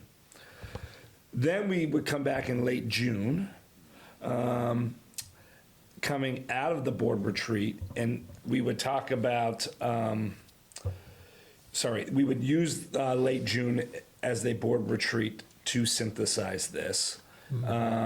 And we would come up with the 2 to 3 concepts and proposals and prepare to start to engage the community around some forums to gain feedback. And then the idea would be that in August and September, you were hosting community forums on an actual couple proposals. And you'd gain feedback, you'd synthesize that feedback, but then in late September, you as a board would be discussing whether or not you've been able to come to the idea of moving a proposal forward for informational meetings and a district vote. And I would encourage the board right up front, and you can discuss this more next month as well, is that if you're talking about any restructuring, that you ought to pose a question, even in regards to advisory, to actually get voters' thoughts on it. So even if you don't need district voters' action to do any of the restructuring that you're thinking about doing, if it's going to be a system level change for you as a district, that you ought to put a question out there as an advisory question, which you're allowed to do. I agree. And then in October, you're holding community informational meetings, you're educating the communities on the restructuring question that you're going to be asking them. And then in November, you would put it out to a community vote. And ideally, I think you would line that up with November elections, because we will have a governor election this coming November. Absolutely. So we should get a pretty good sized turnout. So that, to me, if we were to backwards design this work, the idea would be that we would have warned that question to be able to take action on a vote in November. And Jimmy, you mentioned that there's resources on your side for mailers and other sort of items as outreach to the community? Okay. Yeah, so as you start to gain traction on what your proposals would be, we would be able to cost that out, get that information out. We certainly would work with you as a board to create mailers and get information out about that and things of that nature. Okay, We good, did thanks. talk about having 2 board retreats, so if we did one in June, you said May, June, and then did another one in October or Probably September. September? Is what that's what this timeline would do, because you would have to warn that question by early October. You got to take 30 days to warn something. Right. And so if you're holding that board retreat in September, that would let you to be able to come out, take action on a warning, have an advisory question, and then you'd have the month of October to hold community forums on the actual question itself. And then folks would vote on it in November. I think it makes sense. I think we need to keep the train moving forward, and this is a great roadmap to be able to do that. We have, would you say May and June, where we would be in the community, doing forums with the community, getting the community's feedback, getting ideas, and doing some of this, being able to do some of this research that we were kind of talking about earlier. And educating, Yeah. right? Because I think it's really important just in casual conversations with people who understand the term Act 73, but don't understand the impact it could have. And removing that potential choice that we collectively can do with the communities proactively. Absolutely. Versus it being something that's enacted with everyone's behalf. So I think it's an opportunity as well. Great. So I will get this put on the public-facing folder so people have access to it. Okay. And then I will email it to all of you. Yep. And please just email me your thoughts and ideas, and then I can come forward with another revised draft of this for you to discuss next month. Okay. And I think it would be good for us to be able to at least include this in your annual mailer, so people know that the budget's not about restructuring, but there is a timeline to discuss this. Like, you have a roadmap for how you're gonna discuss it, and then you can mention that at the annual meeting as well. Makes sense. Yeah, that's good. Great. Sounds like we're all in agreement here, so, great, thank you very much, Jamie. Any new hires or resignations? None at this time. Great. All right, so, public comment. Hi, I just have a couple questions. Sorry, it's Katie. I just have a couple questions based off of Jamie, your reporting back on your time up in Montpelier. I was curious if anybody thinks that we were missing advocacy by withdrawing from the VSBA, given that Secretary Saunders' maps directly reflected what they were suggesting as a proposal. I know they're not necessarily like going to be a map that's suggested, but it seems like that feedback is having immediate impact. And then I was also curious how the rural school day went on the 30th and what the takeaway was from that. Thanks, Katie. So, no, I mean, I would actually say this board's withdrawal from the VSBA has resulted in them not advocating as strongly to only having SD structures. And so I think that has allowed them to back off of their testimony being focused on SDs. And to be clear, the maps that she calls the secretary calls the VSBA hybrid maps, those are maps that are those are based off of VSBA board regions, how the VSBA organizes itself in regions with the board, just like her initial maps were about how the superintendents organize themselves in regions around how we meet. So she went from the VSA 5 entities in regards to how we organize meeting to this VSBA hybrid map that's about how the VSBA organizes its regions. Yeah. And that's why it pulls us down to the south. The VSBA organizes White River Valley toward the south. And so that's what those maps were built off of, Katie, not necessarily advocacy from the VSBA. It was off the VSBA regions. And then in regards to Rural School Day, yeah, thanks for asking that question. It was a great day up in Montpelier. We had 4 different schools represented there. RSUD wasn't there because it was going to be on your Winter Wellness Day. So you were going to be at the ski area, but then that ended up getting canceled. But the SU itself had really good representation up there. And you know, many of our elected officials stopped in and checked out not just our schools. I mean, there was I can't remember exactly how many RSCA schools were there, but it was definitely over double digits, and we filled rooms 10 and 11. So it was just a good day to have rural schools represented at the Capitol. And just get to have a lot of really good, positive conversation with elected officials. That's great. Great, And that was on last Friday. great, thank you for your questions. All right, is there any other public on? I don't think I see anybody else. Sorry. Yes, I do you have one. another question? Sorry. I was also just curious, Jamie, you've done such an amazing job filtering information down from Montpelier and the White House, but I was curious what, in addition, the board is doing to gather information, aside from getting it from you and obviously like, media sources, what other direct contact is the board having for further information about what's happening in Montpelier? I don't know.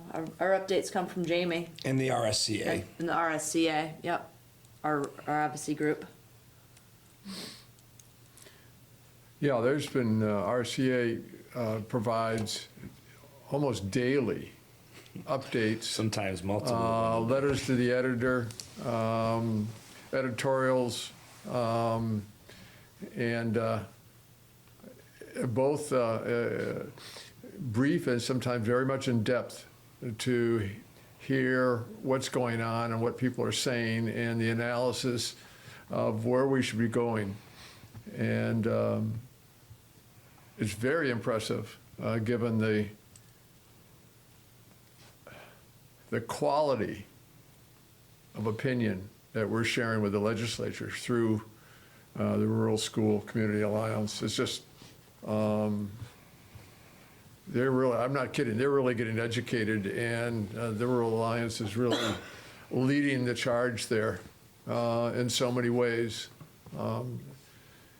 So that's a wonderful resource for all the boards throughout the state to keep involved, keep informed, so we have a educated opinion. Excellent, thank you, Bill. All right. So our next meeting is, our next regular scheduled meeting is Monday, March 2nd, 5:30 at the Stockbridge campus and We need to change that? virtual. Yeah, I was just gonna bring that I up. was gonna say. Yeah. What's happening? Oh, is that I've the got town meetings. meetings? I Oh, got yeah, we're 3 definitely gonna meetings change that that night. then. Oh, yeah, Budget meetings. absolutely. We usually have to do that. Granville Hancock could do the 9th. I don't know if the 9th works for you. That is the following Monday. Yeah. That works for myself personally. Does that work for anybody else? That should be I fine for me. think that's fine for me. Okay, let's say that, and if suddenly it's horrible, please let me know Yeah, as just let us know. soon as Gotta let Josh possible. know. You will? I said we gotta let Josh. Oh, yes, okay, I can email him that then. No problem. All right, any future agenda items that we need to bring forward right now? You'll probably be approving the budget and possibly your warning Yep, at that meeting. And we'll certainly need to discuss just the annual mailer and things of that nature. yes, March, that would be a good time to discuss the nuances of the entire system of our meeting, getting the signatures All of for that, yeah. all that stuff would be good to talk about, so, yeah, put that on the agenda.